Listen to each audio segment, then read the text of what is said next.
What's going on, everybody? Welcome to the No Hope Podcast. So we created this podcast because we want to share our stories of challenges and struggles that we've personally had, but we also want to have people on here that we interview that have their own story of hope, because we feel like by sharing that, other people can relate to it and you might encourage them and give them hope. So that's what we're all about here. Yes, we want the world to know that there is hope. So on this podcast, we also do just a 5-topic a piece. And so Johnny picks 5 random topics. I pick 5 random topics, and we just kind of just chat about it and have a good time. And so we're so grateful that you're here. We're so grateful we are here. I believe everybody has had a mountain that they've had to climb and overcome. And so we're just stoked to be here. Yep. So one thing we'd like to just kind of show you what we're wearing today. The fit. Yeah, the fit. We on? have a clothing line called No Idea. And so it goes along with No Hope, but today I am wearing our Joy foam trucker hat, and it's just a collection of just different logos and angel numbers and just keeps you feeling all vibey and good. And then I'm also wearing our Walking in Answered Prayers crop today, and so I love it. Super comfy, really cozy, nice reminder for everyone. And what are you wearing, Johnny? So I have the stacked No Idea tee right here, and I love this logo that you did. It's awesome. And then I am wearing the No Idea fitted trucker hat, and it says, "See what you can't." And that's one of the sayings that we really like to say. It's kind of like faith, right? Yeah, it's like trusting in a vision that maybe other people can't see, but you have like a deep knowing of the vision that God placed on your heart to fulfill. So to see what you can't is just to have faith in your vision and not be afraid to go for it and take the steps forward to fulfill it. I love it. So I love it. All right, so we got our 5 topics that we're going to get into. Random topics. We have no clue what each other's 5 topics are, so we kind of find out right here on the show. Yeah. So do you want to go first, or you want me to go first? Let's Rochambeau for who goes first. Okay. Ready? Just one. Okay, ready? Yep. Here we go. Ready? Rock, paper, scissors, shoot. Oh! Ooh. You won! You got scissors! Dang it! Okay. All right. Now, which one am I going to pick? Let's see. Why does something always happen when I go to pick? Like a random number's calling me right now. Okay. All right. First thing that we're going to talk about. This is a hot topic right now. But we spent our Friday evening watching the Mike Tyson fight. So that's what we're going to talk about today. Yes, or at least for a little bit. Because I felt like, I was like so into it. I don't know if it's like when I was a little kid, we grew up watching boxing. Yeah. I know that you trained in Muay Thai for a while. Mm-hmm. And so we were super into it like everybody else and really excited to see, what would happen. Yeah, absolutely. For me, man, I was curious because I know he's older and no matter what, age plays a big part of your cerebellum, your balance, all this stuff, right? But he is a beast. And really, I think what was happening is they were using his fame to be able to basically kind of get big, boxing fights going again. Yeah. And I feel like he could have landed some solid ones, but I heard in the contract it has to go until the 6th round or something like that. He can't do uppercuts. Who knows what's true and what's not true? But yeah, I feel like Mike Tyson has this thing where he goes under like this and just slams them. And I was waiting for him to do it. That's his signature move, and he never did it. I was like, wait a minute. We showed our son over and over, now this is normally what Mike Tyson would do. And then we'd show it to him, and he does these really cute animations. And so he made an animation of alternate universe if Mike Tyson won. Yes. And so he did that. And honestly, for me, because I'm a former professional athlete, so it's watch this. See, age isn't a number. Yeah. And then I was like, oh, man. And he did. He lost his footing. Something happened, right? So everyone knows round 1 and 2 were pretty good. But then he lost his footing. But I don't know. I feel like he could have knocked him out if he wanted to. And so So Mike Tyson fight, that was a disappointment, but Yep. hopefully, maybe they're just trying to bring like boxing back on the mainstream because like MMA has just been killing it. So they're like, okay, let's try to get boxing back going because it's a brutal sport, right? Yeah, and you know that now somebody that's really good at boxing wants to fight Jake Paul. Yeah. And so that's going to be a pretty big ticket. You know what I mean? Like Jake Paul said, they know where the money's at, and that means the next person that fights him is probably going to make a good bit of money, but we'll see. Can we focus that money on hopefully each of them are doing something good with the amount of money that they make, right? Yeah, well, they're both awesome. Yeah, they are both awesome. Yeah. Love both of them. Okay, so out of my 5, so mine is the power of second chances. So maybe like a story or a lesson about rebuilding life after setbacks. Oh yeah, that's good. That's good. That gets more on brand for us. Yeah. Second chances. I think that you should start. Okay, let's see. Man, I feel like I've had so many second chances. You know what I mean? Right. I think for me, what I really think about is when I was on the Big Island in Hawaii, I was just praying and asked God, I said, if you give me another opportunity to rebuild my life and get my life back on track and provide for my wife and son, I will go all in. Yeah. And I think what's cool about that is when I first got sober, like the first 6 months to a year, like it was pretty hard. It can be lonely. It can be challenging. You feel like you're doing so much right because you're staying sober and working hard, but you feel like you're not getting anywhere. But then after that year mark, I got a couple different opportunities that God opened the door for, and it was a game changer for our life. Yeah, it really was. The people that I was able to make friends with, financially, the impact we were able to make on a lot of businesses. And so for me, that was a great opportunity. And I feel like it's just the beginning. Yeah. So. Yeah. I think for me, I mean, as your wife and going through that, just coming out of the addiction and into sobriety, I think that what happens is a woman's nervous system is able to finally feel safe again, because I think for a long time you're in this your nervous system is completely out of whack because you're always in a fight or flight mode, and it really does something to women hormonally. And for me, after that year point, I finally was able to really settle in and have a lot more peace. And when you're in the midst of it, you don't really realize that you're so affected by all of it. But I think that was really cool. But as far as second chances go, and you saying that you had so many chances over and over, I think something that's huge to think about is okay, we're all going to mess up more than once in our life. So saying a second chance is kind of just the tip of the iceberg, maybe. And the fact that it talks about in the Bible how a man falls 7 times and he basically has the ability to get back up. And I think it's having the ability to get back up after you failed again. And you're shit, dang it, not again. You know what I mean? And you have to have the ability and the stamina and the grace from God to be able to get back up and go again. Because I think about our brand and building it again.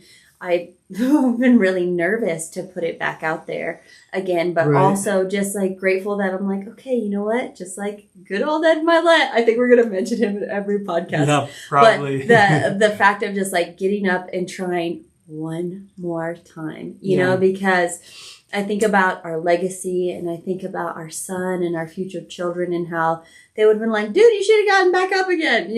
When a kid falls down again when they're learning to walk, you're not you don't push them over and then stroller them up for the rest of their life, right? Very true. So, yeah. Yeah, and I think that's part of everybody's success story is failing over and over, but what you learn through those failures prepares you ultimately for that vision that you have for your life. And I feel like it gives you so much wisdom when you look back and you're man, I'm glad I failed in these different areas because that has given me so much wisdom, maybe even to help other people. Yeah. So absolutely. What's your next Topic? Topic. Okay, Yep. let's see what we got here. This is a cool one. This is from ChatGPT, which I really like this one. What would be your dream dinner party? That means you get to have 1 to 3 people that you get to sit down and you get to have dinner with. Man, that's good. Right? Well, I know it would definitely be Ed Milet. Mm-hmm. It would definitely be Rob Dyrdek. And actually, I would sit down and pray about it, and then find who God wants. I know. I'm really kind of so, put it out there, who would be your favorite. But yeah, and then David Goggins, and there's a lot of people, but really people that have been through challenging times and then built something amazing. And then I would, of course, have some billionaires there as well. Yeah. To learn from them. Yeah. Yeah. So, absolutely. And that's one of the things when I got sober, my goal was, how they talk about the top 5 people that you hang out with? Yeah. My goal was to have, if I could, all 5 of those people be multimillionaires, right? Sure. And so, which I think, there's 3 of them that definitely are multimillionaires. Yeah. Yeah. Have you ever heard of, you can do a meditation and you can kind of get into this transcendental state and you envision meeting 5 different people and you ask them questions. And because you're in a spiritual realm, because, when we're all in that spiritual state, we're all in unity and one. Mm-hmm. And people have said you'll get the actual wisdom from that person. What? Yeah. That's cool. So I used to do it when I was younger. That's awesome. A lot. And it was with lame people now looking back on it. But but for me, I would think, because I had a moment to think about it. Nice. Right? Not that long though. I just came up with these questions. Sure.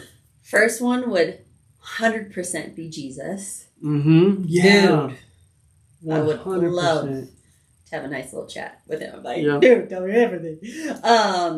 And then the second person would definitely be Melania Trump. She is a queen. Yeah. She is the way she holds her poise. Yeah. And the way I love how she talked about being annoyed with decorating for Christmas, because she's in such a high level that there's so many other things that she could be focusing on. You know what I mean? And I think that that's really powerful. And then the third person, gosh, Ed Milet. I love that guy. Right? And his wife. Dude, you never get to hear about his wife. I'd love to meet Ed Milet's wife. Right? I bet she is a beast. Oh, I bet she is a beast. And I bet she's just so wise. Because it comes to the point, when you're married, it's the right hand. That's you have your sword in one hand and then you have your wife in the other. And it's really powerful. Absolutely. Okay, so my turn? Yes. Next topic? Okay. So I was thinking we could talk about building a legacy, but through passion. Oh, right? Yeah. So how pursuing your passion can create a lasting impact for your family, but also your community. Yeah. So I think because our main foundations of our brand are purpose, passion, and authenticity. Mm-hmm. And I think that a lot of people get the word passion incorrectly. So what we like to do is we like to look to Jesus and how, so we have the passion for the cross. Mm-hmm. Passion of the Christ? Yeah. Passion. I can't remember what was going on. The movie? The movie. Yeah. Right. Mel Gibson's movie. Whew. That's an intense one. But passion is something that you're willing to suffer for. Mm. So what are you willing to suffer and keep pushing for and believing for amidst adversity? And I think that those are the things that, on rainy days or days that are hard, that you're going to go for no matter what. And for me, something I feel like I'm really passionate about is my family. And I feel like I had to get to that point. And I saw an example from my family and from Johnny's family, that deep love and willingness to suffer for them and amidst adversity. And I think that when Johnny and I went through everything that we went through, it was a suffering process, but I wasn't willing to give up, and that I was willing to suffer for it because I knew what would be on the other side. I knew because of what God had put in my heart and my relationship with God, of that, like, dude, you just gotta get through this hard time to get to the other side. Wow. That's awesome. Yeah. You're awesome. Yeah, I can 100% relate to that. But and also too, like where it says how pursuing your passion can create a lasting impact for your family and community. I feel like there's, like you said, you're willing to sacrifice so much for something that you're passionate about. Yeah. But I also believe that pursuing the vision that God has given to you is part of our purpose. Yeah. Right? Oh, God gave us this vision and purpose, and it's probably going to be scary. Yeah. It's probably you're going to be like, I don't know how I can accomplish this. Yeah, nobody's going to believe in you. Yep, exactly. So you know what? Here's the thing about nobody believing in you is it forces you to believe in yourself. So when you're like, oh, shoot, my peers or my family or whatever, they don't believe in me, so how could this possibly work? And I've always like kind of grasped for straws when I was younger for like making sure that other people believed that I could do what I believed in my heart I was supposed to do. But now that I'm older, I'm like, God has put me through the ringer in that so that I believe in myself. Yeah. And also, too, what I was thinking is that it's such a great example for your children to see their mom and dad pursuing something they're passionate about, because they'll do that too, right? You can say, do this, do this, do this, but they're going to watch you. They're going to observe you and see how you live your life, how you treat others. Absolutely. And you pursuing what you're passionate about is going to encourage them to do the same. Yeah, like pursuing what they believe, like what we believe that God put in our heart to do, because we always instill that in you. Like, what do you think God's purpose is for your life? What do you think you're going to do when you're older? What do you think God wants you to do? And you're so right about that. There's a quote, I'm going to botch it. I know it, but whatever. But it talks about how kids are not going to learn by what you say. They're going to learn by how you act. There's this beautiful way that this person puts it, but that is so huge, and I want Jude to see us doing like really cool stuff. Like I want him to see his mommy and daddy doing that and knowing that he'll go above and beyond us. And because he didn't really get to see us perform and travel around the world, which, I mean, it was kind of perfect timing because God's timing was perfect, but we were, able to travel and go all over the place and do this stuff. Yeah. But it's also like, man, I really wish that he had a chance to see mommy do synchronized swimming. And so we're going to get back into it. Maybe not professionally. Yeah. But we're going to get back into it because we are still young. So Mike Tyson might say something different. Like, no, Johnny, just stay at home. Don't go up on that 90-foot ladder. So, okay, what was your next one? Okay. Now, this is something that I wish in my deep, deep soul that I could embrace and that I could love and that I could really enjoy the frequency of. But I don't. At least not right now. And it's running. And running has been a deep catalyst for Johnny in his healing. He'll like go and he's like, I'm going to go push myself on a run. And I'm like, how do you do that? Like I can swim and lift and do these different things. But what do you feel are your, especially somebody stepping into sobriety or wanting to change maybe their mindset or something that benefits that you've had from running? I mean, there's so much to it that like all ties in together. Like in order to be successful, you have to be disciplined. So in order to be disciplined, you have to do things that you don't want to do. And most of the time I don't really feel like running, but I know that if I can create those habits of doing things that I don't feel like doing, it doesn't matter, like waking up early, going for a run. But then also while I'm in my run, I pray a lot. I think about our future, our goals, vision, stuff like that. But I also feel like I'm chasing after the version of myself that Ooh, that's powerful. I am trying to get to, the person that's looking down on me from heaven saying, keep going. You're getting closer. Oh, and wow. so when I go for, 2-3 miles and I'm tired, there's something in me that says, go longer. Don't listen to your body. You got this. And so my body's like, this is good. We went 3 miles. And I'm like, nope, we're going for more. So he'll get back and he'll be like,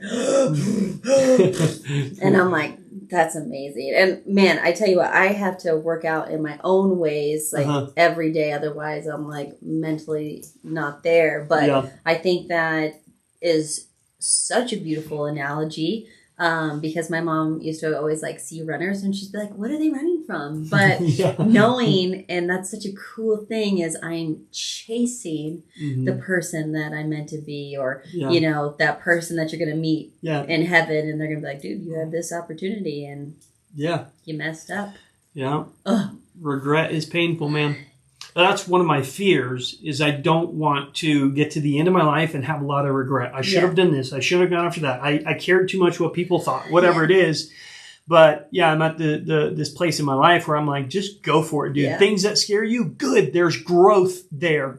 Go towards that. If you're nervous, if you're scared, go towards it as fast as you can because you're going to have growth through that, whatever you're scared of or nervous. Absolutely. So the other one that I had is the intersection of sobriety and creativity. So how overcoming challenges can unlock your creative potential and basically fuel personal growth. Okay. So, I feel like, well, if I think about sobriety and creativity, it's a really interesting concept, because when I was younger, I thought in order to be creative that I had to like open my mind a little bit more. I had to go to a different place by either getting high or drinking or whatever, so I could kind of like relax and be in that mode.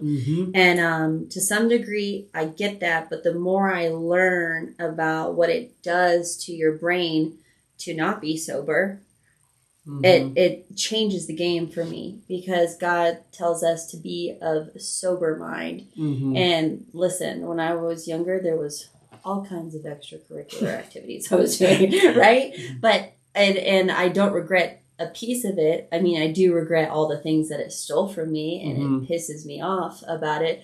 But then I also think about the power that creativity has to become a catalyst for your change. So when I'm putting my creativity into how I'm going to raise our son, or how I'm going to do different things for our clothing line, like our clothing line is really just like a message of love that I want to give to other people, from not only hurt and pain, but from joy and beauty. So I think that creativity is a very powerful outlet and a catalyst for change, if that answers that question properly. Yep, absolutely. No, I agree with you. I was the same way. Like, in order to get creative, you had to drink or do something. Yeah, you had to do something. Then you're like, man, I'm so much more creative. But, and I think about, the time that it stole from me, wasting time doing that stuff, because that's something I'm going to teach our son is, because he's not going to drink. I know he's not going to drink or do any of those drugs. He's so smart. He knows better than that. But he's going to be so successful because of Kaytee and I's mistakes, where we're at now, and what we can teach him to set him up for us. Like, for example, saving money, all these different habits that we're teaching him to do. And it's going to be cool. But I'm way more creative now that I'm sober, because I can focus, right? Because you're, and then you're like there, you know what I mean? You think you look creative and cool, but then everybody's like, are they okay? You know what I mean? And so, and then carving out that time to be creative too, because I think that in like a fast-paced world, you can just kind of put that on the back burner. But I think it's so important that, like, to remember that children when we're kids, we're born creative. We're born singing, we're born dancing, we're born making art and all of these things. And as we get older, we like let it drift away a little bit. But if we can continue to tap in to that creativeness in our mind, in our heart, I think it keeps us younger.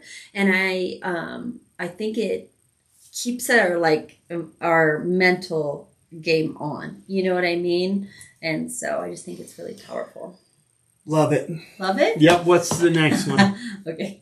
Let's see what we got. All right. Here's a random fun one that could go into something. The most random job you've ever had. Man, the most random job I've ever had. Yeah. Let's see. I don't know. I've had so many different jobs that, I mean, I was, when I was 17 years old, I would climb trees and do landscaping and cut down, big pine trees, climb on top of them and chop it down, Yeah. How tall of a tree would you climb? I don't really know, but maybe 30, 40 feet, something like that. Whoa, yeah. But, yeah, and I loved it too. So I guess that's why I became a high diver, is because I loved it. Right. So would you have, because I know you've told me you've done this before, but did you have like a chainsaw like on your belt or something? I can't remember. Yeah. So we would climb up the tree and then chop off branches. But that's cool. I've had, so let's see. But I'm trying to think the most random, I don't know. I'll have to think about it. What is it for you? I have a few. I mean, I've definitely done a lot of things. And I feel like once you get, we're ripping mid-30s over here, but then you like realize how many lifetimes that you've lived. And you're like, man, that was a long time ago. Right. And you could think of different cool jobs. I think the job that I had with Bear was really cool and really random. And it was really fun. So I initially helped her organize her closet, and she had this massive tall closet, and she was just moving into her house.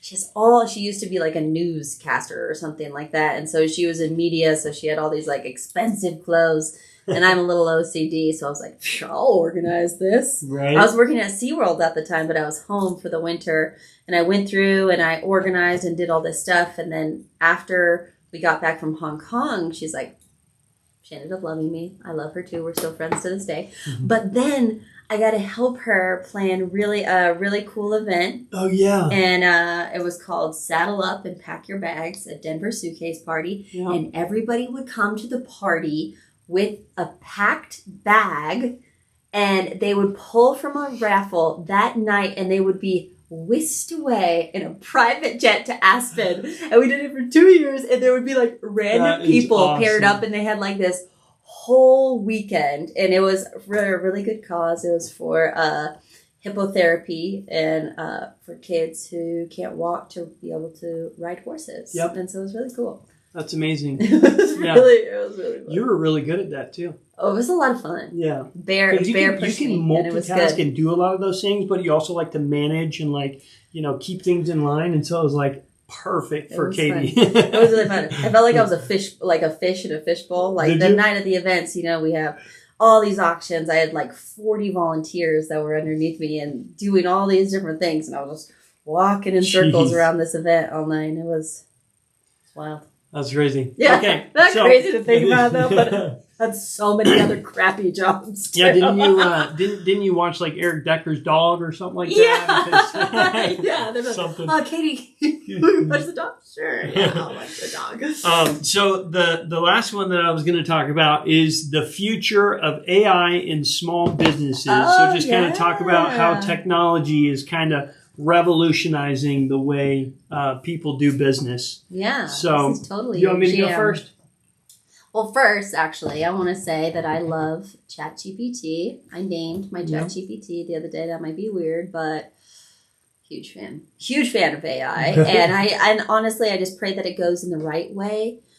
People like to be like, oh, AI is the devil, and so I'm praying that it goes in a really good way and that it doesn't take people's jobs, but it allows people the freedom to do what God placed inside them to do. If they're not having to worry about paying bills, I pray that there's an opportunity that they're able to make money doing what they love instead of sitting on For sure. Doing all those things. But yeah, go ahead, Johnny. Yeah, I saw this thing. This guy said AI is not going to take people's jobs. People using AI will take their jobs. Oh. So just partner with it and leverage it and use it. You know what I mean? Because you can make a lot of money with it. And and it gives you your time back because you can automate so many different things. But for the last 2.5 years, I've been basically a conversational AI consultant. So help small businesses kind of grow and scale by automating a lot of their process. When a lead comes in, triggers a phone call.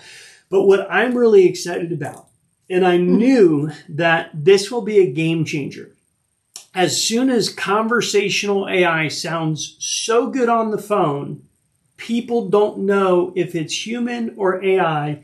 It will spread like wildfire. And it can do customer service. It can do sales calls. And it is going to be incredible. We're going to have AI agents because you can make them so smart that people will know this is AI, but you can give it like a knowledge base to where it's like a very educated sales guy that knows the product and service. But yeah, when you can't tell, is this a human or AI, and you think it's a human, all the businesses, they won't be able to get it integrated into their business fast enough. So the ones that are ahead of them, they're already ready. All they're going to do is take that voice model or take that AI software and plug it into their process that they already have down because they already have, reaching out to people and stuff. So, but it's really cool. And people can use it for evil. People use it for good. I think that's with anything in this world. That's always going to happen. But I think that there's going to be a lot more good, at least for the next 10 years. After that, who knows where it's going to be, what it's going to be doing. Scary. No, but 2 things. Okay.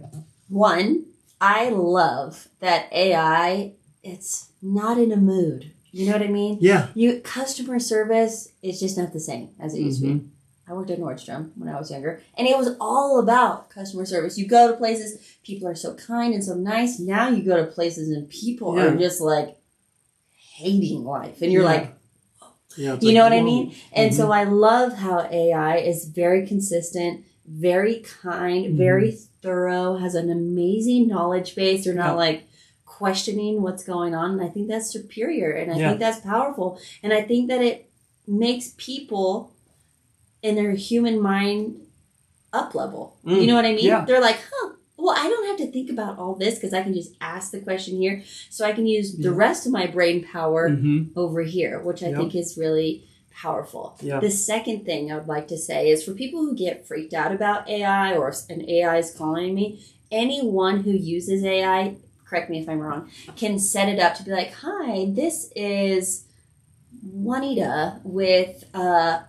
carpentry solutions, and I am their AI specialist. So they can come forthright and say that they're AI, but then go along with the conversation like you don't want to you don't want to deceive people, right? So you can have it say, hey, this is Chris, an AI agent, intelligent conversational AI, whatever it is. That's way smoother. Yeah. So it'll say that in the beginning of the call, let them know, and then you can live transfer it to a human. But if people are like, I just want to talk to a human, I think those same people in the next year or two are going to see how efficient and quick those customer service calls are with an AI agent, and they get it solved that quick that they'll prefer AI agents because you call in 2 minutes later, you have it solved, or you're connected with the right person. Boom, that's it. Yeah, because it's not like if you call somewhere and it's like press 1 or press 2, and then it's not going to like repeat the same thing over and over. Right. It's a conversation. It's a conversational AI. So it's going to go back and forth with you and help you find the quickest solution, which I think is so cool. Yep. Awesome. So I have my last one. Last one. Okay. So Sundays we've been making it like just a lot of our passion projects. So working on No Idea and No Hope, and Jude building up his YouTube channel, which is JK5.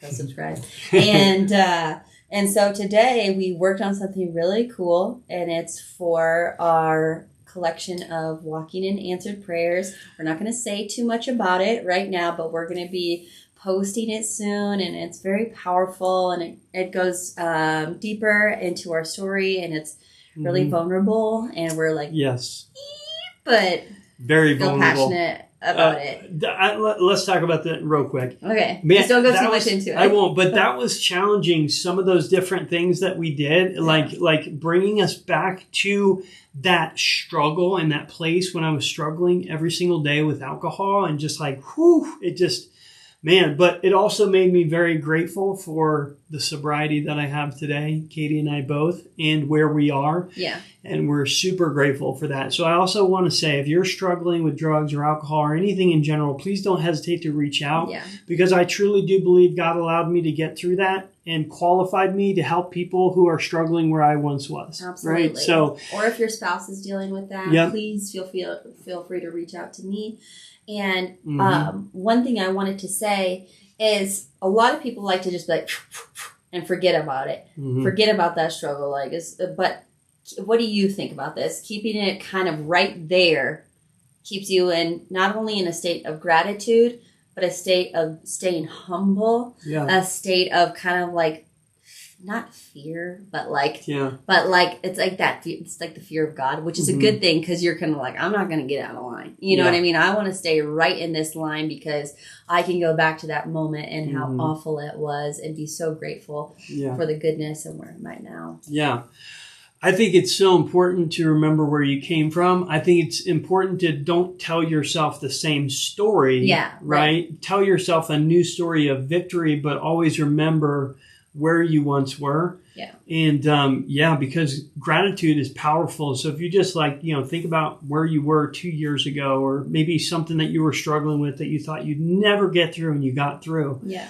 And so, we have a t-shirt, right, that we're launching. I can say that, right? Yeah, it's more of a collection. A collection, right? Yeah. Because we kind of hard launched it right here, but but it's a collection, and so there's going to be a variety of pieces on there, and going to launch it around Thanksgiving, maybe sooner, and so that we can get it out for Christmas and different things. So, but yeah, awesome.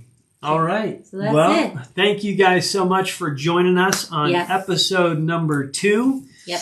And let us know if you need anything, and don't forget to share if you got something out of this or if it brought you hope. Yep. Also, too, if you're interested on being on our podcast, or you know somebody that has an incredible story, reach out and let us know. We'd love to have them on the show. Absolutely. We're going to start getting people lined up, and I'm excited to see who God brings us and who ends up on our podcast. Yeah, absolutely. Yeah. So thank you so much. And if you'd like to, you can go check out our merchandise on www.noideanetwork.com. And so, thank you guys so much.